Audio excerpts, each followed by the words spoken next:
तो परीक्षित राजा कहे છે કે હે રાજન, માનવ શરીર ભોગ ભોગવવા માટે નહીં પણ પ્રભુનું ભગવાનનું ભજન કરવા માટે મળે છે.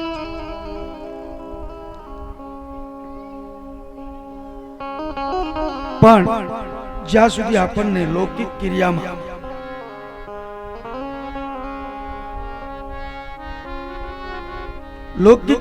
જ્યાં સુધી આપણું મન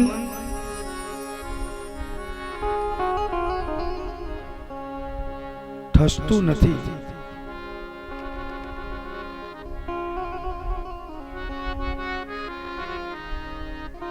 ત્યાં સુધી બહારનો જે સંસાર છે ને એ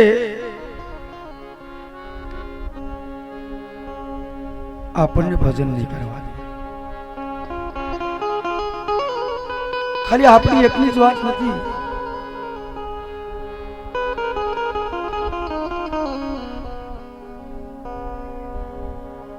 જે મનનો સંસાર ઉભો થયેલો છે ક્યાંક ને ક્યાંક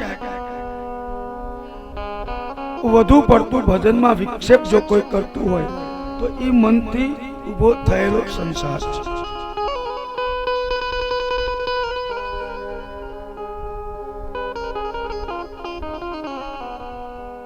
તો એમ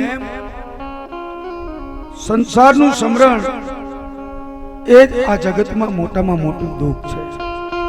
વારંવાર આપણને જે સંસારનું સમરણ થઈ રહ્યું છે ને એ દુઃખ છે.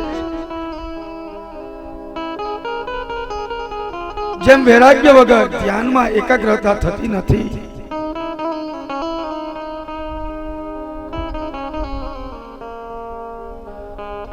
એમ સંસારનું વિસ્મરણ એ જ મોટામાં મોટું સુખ છે. સંસારનું સમરણ એ દુઃખ છે, પણ સંસારનું વિસ્મરણ એ પાછું સુખ છે.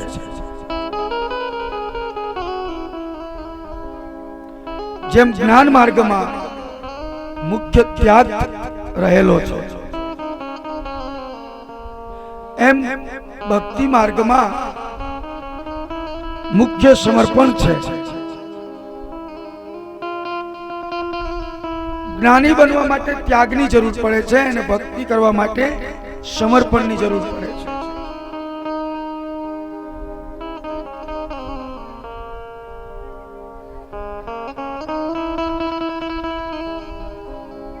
કોઈ સાધારણ મનુષ્ય માટે જ્ઞાન માર્ગ એટલો સુલભ પણ નથી,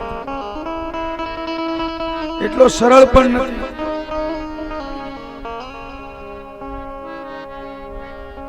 કારણ કે આ જગતના સંતો દરેક વસ્તુનો ત્યાગ કરી શકે છે, પરંતુ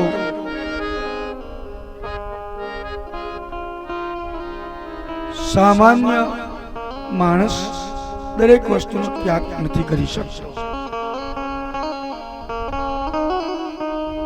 મહાપુરુષો મનથી પણ સંસારને છોડી શકે,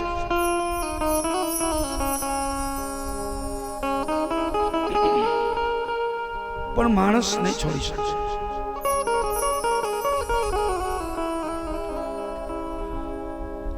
આપણે ઘરે મંદિર હોય ને એમાં એક મૂર્તિ હોય, શ્રી કૃષ્ણની હોય, રામની હોય, તમે જેને માનતા હોય એની હોય. શા માટે હોય? આપણા દેશમાં ગામો ગામ મંદિરો છે. શા માટે? શું કામ? ટાઈમે ટોકરો વાગે એટલે ખબર પડે જમવાનો ટાઈમ થયો એટલે ના. મંદિર અને મંદિરમાં મૂર્તિ એટલા માટે રાખવામાં આવે છે કે તમે મંદિરે દર્શન કરવા જાઓ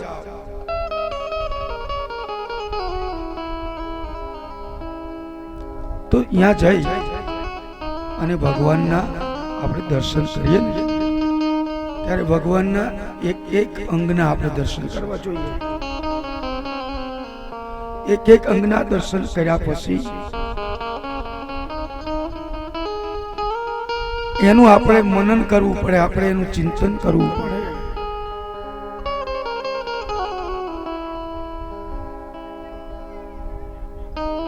નથી તો આપણે મનન કરતા, નથી તો આપણે ચિંતન કરતા સાહેબ. ભગવાનના મંદિરના ભગવાનના એક એક અંગનું જો આપણને મનન હશે, ચિંતન હશે ને,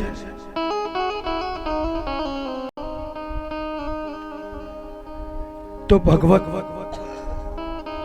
ચરણ આપણને અવશ્ય પ્રાપ્ત થશે. આ ભાવ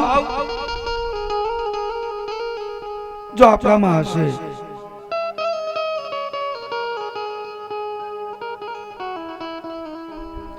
અને તમારે અભ્યાસ કરવો હોય તો કરી જોજો. કોઈ પણ સાધક સાવધાન થઈ જાય, કોઈ સાધક સાવધાન બની જાય અને સાવધાનથી જો ઈશ્વરનું ધ્યાન કરે, એનું ચિંતન કરે, એનું મનન કરે, તો એને એક અભ્યાસ ચોક્કસ થઈ જાય. કયો? કે આ દુનિયામાં જે માયાની શક્તિ છે ને, એ ખોટી છે. આવો અભ્યાસ એને ચોક્કસ થઈ જાય.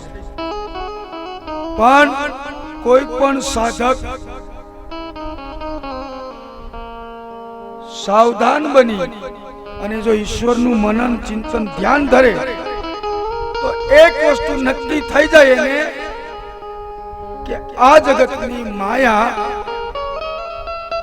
આને કાંઈ ના કરી શકે. માયાની શક્તિ એની પાસે ના ચાલે. અને જો આ માયા ખરેખર માયાની શક્તિ નહીં ચાલતી હોય, એ હકીકત છે. નહીતર આપણા દેશમાં આટલા ધર્મના થાંભલા, આટલા મંદિર, આટલા મહાપુરુષો, આ બધાએ ભજન કર્યું છે તો છે.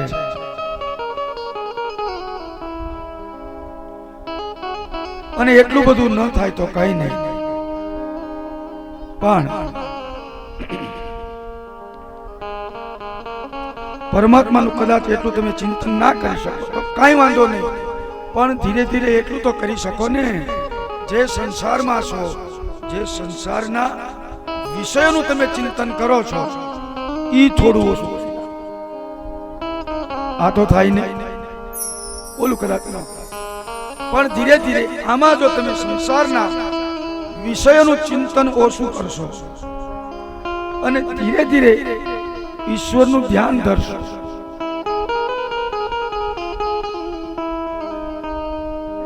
તો પણ તમને સાક્ષાત્કાર થતા વાર લાગતી નથી.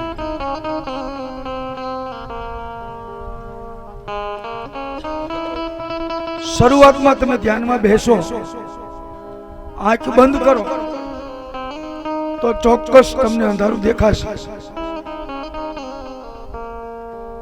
દેખાય નહીં, પણ ધૈર્યથી, યોગ ધારણાથી,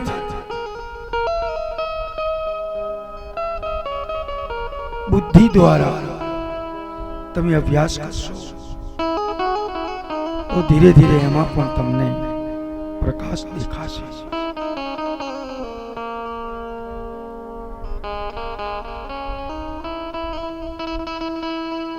ધ્યાનથી મન સ્થિર થાય છે, એ હકીકત છે.